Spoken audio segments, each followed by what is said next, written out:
Somos todos farinha do mesmo saco? Carta de Paulo aos Romanos, capítulo 1. Comentário de Mário Persona. Portanto, és inexcusável quando julgas, ó homem, quem quer que sejas. Aqui ele já deixa muito claro que não há distinção entre judeus e gentios, no sentido de julgar o próximo. Porque acho que todos aqui já escutaram isso, né? Quando nós apontamos o dedo para alguém, nós apontamos 3 dedos para nós mesmos, e o dedão aponta para baixo. Então, quando nós julgamos, quando eu julgo alguém, na realidade, eu não sou diferente desse alguém que eu julgo. E isso é importante entender. Sempre que a gente critica, né, para um pouco, pensa um pouco, fala, peraí, você não é capaz das mesmas coisas? Sim, somos capazes das mesmas coisas, dos mesmos pecados, dos mesmos erros, somos capazes de todos eles. Então isso aqui, esse versículo primeiro, é para acabar com a soberba do homem religioso, que ele se julga sempre mais santo, mais justo, como aquele fariseu no templo, né? Ó Deus, eu graças te dou, porque não sou como esse publicano. Pronto, ali ele já estava se julgando o publicano, né? Mas nem percebia que ele era feito da mesma matéria. Nós todos somos feitos da mesma matéria-prima. Não há diferença. Então, quando julgamos alguém, nós estamos, na verdade, condenando a nós mesmos, porque nós somos capazes de fazer a mesma coisa. E outra, no versículo 2, bem sabemos que o juízo de Deus é segundo a verdade sobre os que tais coisas fazem.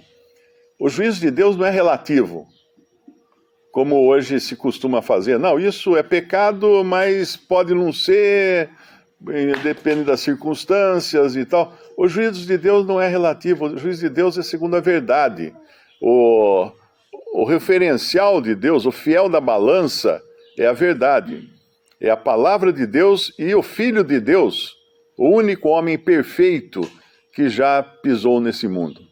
Esses dias alguém me escreveu, falando assim, não, mas para ser salvo eu tenho que ser como Jesus. Eu tenho que ser santo, perfeito como ele. Eu falei, então tá bom, vamos começar assim, ó. Começa assim, ele era sem pecado. Como é que você vai fazer agora? Já tropeçou no primeiro estágio, porque todos pecaram. Todos são pecadores, sem exceção. Então é impossível se alcançar a salvação por imitação de Cristo. Porque, na realidade, o que ele fez foi pagar pela culpa dos homens. Não pela sua própria culpa, pela culpa dos homens. Bem sabemos que o juízo de Deus é segundo a verdade, não segundo a minha verdade, ou segundo os costumes de onde eu moro, ou qualquer coisa assim, mas segundo a verdade.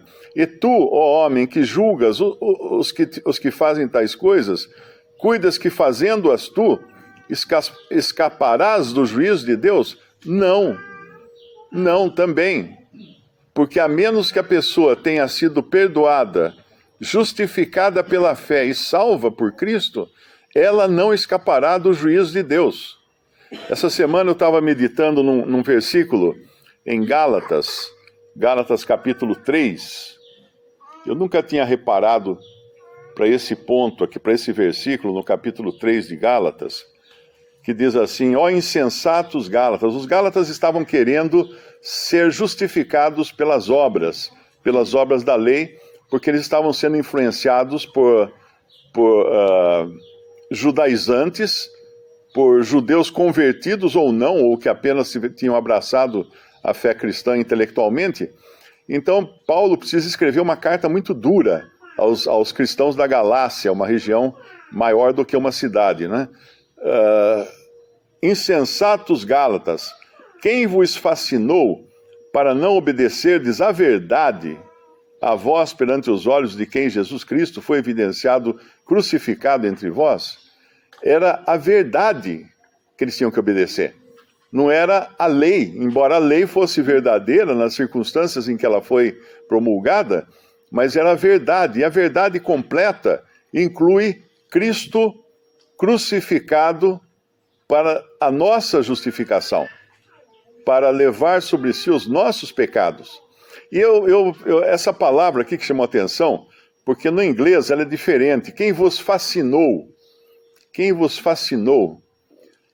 Quem aqui na infância ou na juventude assistia a um seriado chamado A Feiticeira, deve lembrar que a hora que aparecia a abertura do programa, né, era uma feiticeira que era casada com um homem normal, mas aparecia na abertura Bewitched. Bewitched. E na versão do Darby, esse fascinou, quem vos fascinou, é quem vos bewitched, quem vos encantou, no sentido de encantamento, de bruxaria, não é? Quem vos enfeitiçou. Então é muito importante entender isso. Uma pessoa que acha que pode ser justificada pelas obras da lei, ela foi enfeitiçada. Ela foi enfeitiçada, ela caiu no feitiço do diabo que vai enganar, não é? Quem vos enfeitiçou para não obedecerdes à verdade, a vós perante os olhos de quem Jesus Cristo foi evidenciado, crucificado entre vós? Porque quando alguém, voltando lá para o nosso capítulo de Romanos 2, quando alguém tenta justificar a si mesmo, e faz isso, inclusive, tomando outro como exemplo de mal. Ah, eu não sou como aquele lá. Olha as coisas horríveis que ele faz. Eu não faço. Quando alguém tenta justificar a si mesmo, não entendeu ainda que a lei de Deus é perfeita. E a lei de Deus era algo impossível do homem natural atender ou obedecer. Lá em Tiago, tem um versículo em Tiago, capítulo 2, versículo 10, diz assim: porque qualquer que guardar toda a lei e tropeçar em um só ponto, tornou-se culpado de todos. Ele é um culpado de transgredir a lei. Ah, mas só foi um ponto, eu só não guardei o sábado. Então você também é culpado de todos os outros, de adultério, de roubo, de mentira. Você é culpado de todos os outros, porque quem guardar toda a lei e tropeçar em um só ponto, tornou-se culpado de todos. E ele explica melhor aqui, em Tiago, ele fala: porque aquele que disse não cometerás adultério, também disse não matarás. Se tu, pois, não cometeres adultério, mas matares, estás feito transgressor da lei. Assim falai e assim procedei, como devendo ser julgados pela lei da verdade. Porque o juízo será sem misericórdia sobre todo aquele que não faz misericórdia, e a misericórdia triunfa sobre o juízo. Mas o ponto que eu queria chamar a atenção é esse versículo 10 de Tiago 2. Qualquer que guardar toda a lei e tropeçar em um só ponto, tornou-se culpado de todos. Eu posso não andar na velocidade acima da permitida no Brasil. Posso andar sempre dentro da velocidade que a placa indica lá.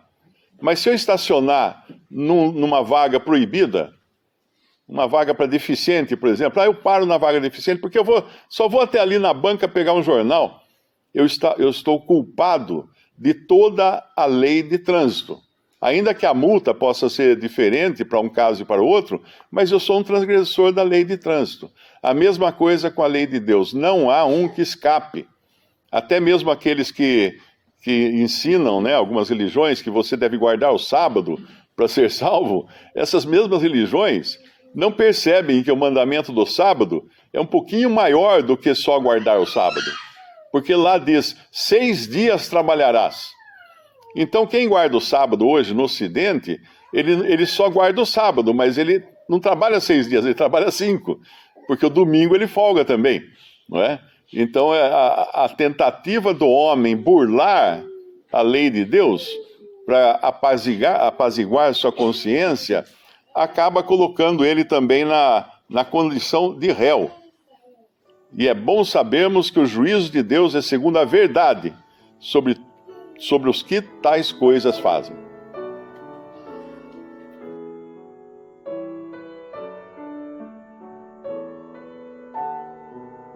Visite respondi.com.br. Visite também 3minutos.net.